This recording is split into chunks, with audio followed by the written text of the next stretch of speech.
everybody, JC here with another TNI toy review. And for today's review, I'm going to be taking a look at the brand new DC Comics Icon 6-inch scale Darkseid Grail Figure 2-pack from DC Collectibles. Now this set comes packaged in the same style packaging we see with all the icons.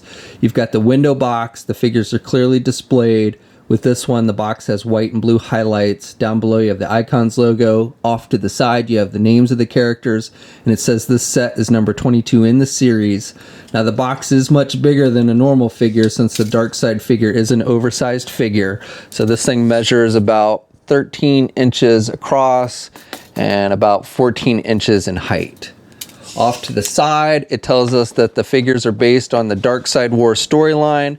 And then on the back of the packaging, we have looks of this deluxe set, the Darkseid set, and then also the Burnside Batgirl set with motorcycle, which we looked at the other week. Then down below, it tells us that the figures were designed by Ivan Reyes, and the Darkseid figure was sculpted by Dave Cortez, and the Grail figure was sculpted by Amos Hemsley. All right, let's get this open and take a look at what's inside. Okay, so here's a look at the figures outside the packaging along with the other contents. So starting with Darkseid, the only accessory this figure comes with is an extra pair of hands. So this figure has a pair of closed-fisted hands which are attached to the figure when you first take it out of the packaging, and then it has a pair of open hands. And the detail, the paint applications and sculpting detail on the hands are pretty nice. He's got that kind of dark purplish blue skin. I like how they've sculpted the fingernails on the open hands. And then the skin has some wash effect to give it added detail, and you've got the little line work on his fingers and his palms and stuff. So again, nice detailing. And then he's got the metallic sculpted armor pieces over the hands and knuckles. And switching out the hands is the same as any other regular figure. You just pull off the hand you want to replace, and you've got the little peg on the hand and the hole on the arm, and then you just plug in the hand you want to replace it with, and it should pop right in there and fit nice and tight. Grail also comes with multiple hands, 3 to be exact. She gets a pair of closed-fisted hands, a pair of grip hands, and then a pair of open hands. Switch out the hands on Grail, it's the same as with Darkseid. You just pull off the hand, you've got the little peg on the hand and the hole on the arm, and then you just want to plug in the hand you want to replace it with, and it should fit in there nice and tight. Grail also comes with this shawl that you see her wearing when she first appears to take on the Justice League, and this is done with that kind of rubber vinyl material that we generally see with capes, and it's done with that kind of dark bluish color, and you've got the Darkseid symbol on the front there in black.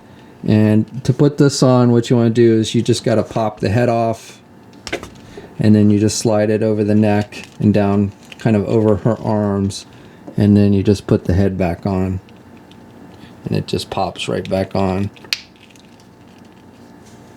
Now this does limit some of her arm movement when you have her wear this, but again, this is from the comic book. She was wearing this when she first appears to take on the Justice League. And then the final accessory that Grail comes with is her signature weapon, the scythe, and this is done with gray plastic, and you've got some sculpting detail on the handle with some metallic silver, and then again some sculpting up here at the top with these circles and a little circle on the blade. So this looks pretty true to what you see in the comic book. Not a lot of paint detail on this, but again, it looks pretty true to what you see her use in the comic book. And as long as you have the proper grip hands in, she'll hold the scythe nice and tight in either the left or the right hand.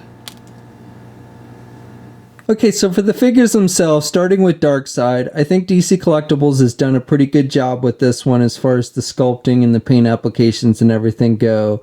It seems to be pretty accurate to how he appeared in the Darkseid War storyline. I think the head sculpt is pretty good. I like the color of the skin on this one, and I like all the cracks and crevices on his face. He's got the red eyes and the gritting teeth, and then he's wearing this helmet that kind of outlines his face with the gold trim and everything, so I think that looks pretty good. And then he's got this little red thing on the middle here, and you've got some nice wash effect on the blue on the main body. And then he's got this belt piece, which is sculpted. And again, you got the gold. A little bit of sloppiness of gold here on the blue, but not too major. Again, I like the skin tone and all the cracks and crevices on his arms. And he's got these big shoulder pads, and these are articulated, which is nice. And then he's got nice detailing on the back as well. And I like the metallic paint that they've used on like the armor pieces up here on the shoulder pads and the neck piece and the head back here. And and on his arms, or on his lower arms, I should say. And then you've got some lighter blue mixed in here, so that looks good. And again, his knee pads, his shoes and everything. So again, I like the paint applications and overall sculpting detail with this one. And then the Grail figure, like with Darkseid, I think they've done a good job with the sculpting detail and paint applications on this figure and capturing the character's likeness as she appeared in the Darkseid War. So she's got the long hair on the one side, the left side, and then she's got the shaved head on the right side. So I like that. The hair is done with just kind of a rubber type material, so it does have some flexibility, and it's all just solid black, which is how it appeared in the comic. She's got the red eyes and the darker kind of gray skin. I like they've even captured details like the 2 earrings in her right ear, so I like that. Now I like the sculpting detail in her outfit, and it's done with that kind of dark blue, and then you've got some red and yellow mixed in. You know, like how you got these like little metal pieces that come down her arm. Again, on her belt. One thing I did notice, and this is really a minor nitpick, but I noticed that in the comic she had nail polish on her nails, and they did leave her nails unpainted on the hands. Again, that's a very minor nitpick, but just something I noticed when I was looking at the comic book art. I do have a little paint blemish on her belt here. Looks like the paint got scratched off a little bit. Again, not a big deal. This little middle piece, the skirt piece, is done with a vinyl type material. And then she's just got the gold boots, and again the little black pieces with the metal knobs on her feet or on her legs.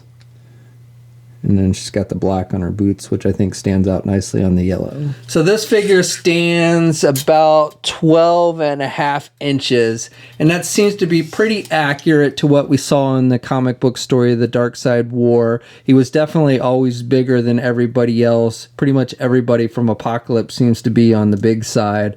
So again, that seems to be pretty accurate to the comics. I guess he's always bigger. The new 52 version of Darkseid is always much bigger than everybody else. I thought from the original when he originally appeared in the first Justice League story in the new 52, I thought he started out normal size and then grew big, but maybe he was always bigger, I guess. Now here's a comparison of DC Collectibles new 52 Darkseid in the 7-inch scale. Now the 7-inch one is based on Darkseid and how he appeared in that first Justice League story. So his appearance did change a little bit between the two, not major differences. I will say that even though I do like the sculpting and paint applications on this Icons figure, the 7-inch version is a bit nicer with the sculpting on the skin, the details on the skin and everything, and the paint applications are a tad bit nicer. And here's a comparison with a couple 6-inch Icon figures. So I've got the Hal Jordan, the new 52 Hal Jordan, and Mr. Miracle. Now these two figures actually go, kind of match up storyline-wise with Darkseid. And then we have the classic Superman figure. Here's a comparison with the DC Collectibles 7-inch scale Parademon figure and then a Mattel 6-inch Darkseid Classic figure. And here's a comparison with some 7-inch new 52 Justice League figures from DC Collectibles. And then finally, just for fun, here's a comparison with the old Toy Biz oversized Apocalypse Build-A-Figure from the Marvel Legends line. So Grail stands about 6¼ inches tall. Here's a comparison with some other 6-inch DC Icons figures. And then here's a comparison with some 7-inch DC Collectibles new 52 figures. So for articulation, starting with Grail, you can turn the head to the left and to the right. She can look down about that much, and she can look up about that much. You can also pivot the head to the left and the right. Arms attached with your standard ball hinge joint at the shoulder, so she can get her arm out good. She's got good rotation. She's got a bicep swivel, double hinged elbow, swivels at the wrist, hinges on the hand, so good up and down movement there. She has a midsection joint, so she's got rotation there. She really can't crunch forward or look back too much there, but she does also have an ab crunch type joint, so she can crunch down about that much, and then she can look back really far there at that ab crunch joint. She does not have a waist swivel. Legs are attached with ball joints, so she can do the splits about that much. She can get her leg forward good, and then she can do her leg kind of out and back. She has a thigh swivel. She has a double jointed knee, so good bending at the knee, and then she has hinges on the feet, so she's got up and down movement with the feet, and she does have some ankle pivot. Now, one thing I do want to note is when I started moving the feet around, it did scratch the paint, the yellow paint on those hinges, and it did it on both feet, so just be wary of that. and then no peg holes on the bottom of the feet. For Darkseid, you can turn his head to the left and to the right about that much, and he can look down a little bit. He can't really look back though. Arms attached with your standard ball hinge joint, and again, these shoulder pads are articulated, so you can get the arm out pretty good, and you can rotate there pretty good, because again, these shoulder pads have the articulation, which is nice. He does not have a bicep swivel. He has he does have a double hinged elbow, but he can still only really bend his elbow about that much. So, and then he's got swivels at the wrist and hinges on the hands, so he's got some up and down movement with the hands. Then he's got a midsection joint, so he's got some rotation there. He can crunch down a little bit, and he can look back about that much there. He can also pivot to the sides with that midsection joint. Legs attached with ball joints, so he can do the splits about that much. He can get his leg forward that much, and he really can't do his leg back very much. He does have a thigh swivel up high here at this ball joint, and then he's got a double hinged knee, so he can bend his knee about that much, and then he's got hinges on the feet, so he's got some up and down movement, and he does have some ankle pivot and no peg holes on the bottom of the feet. And while the 7-inch version has a little more in the way of sculpting detail, this figure does have better articulation than the 7-inch version did.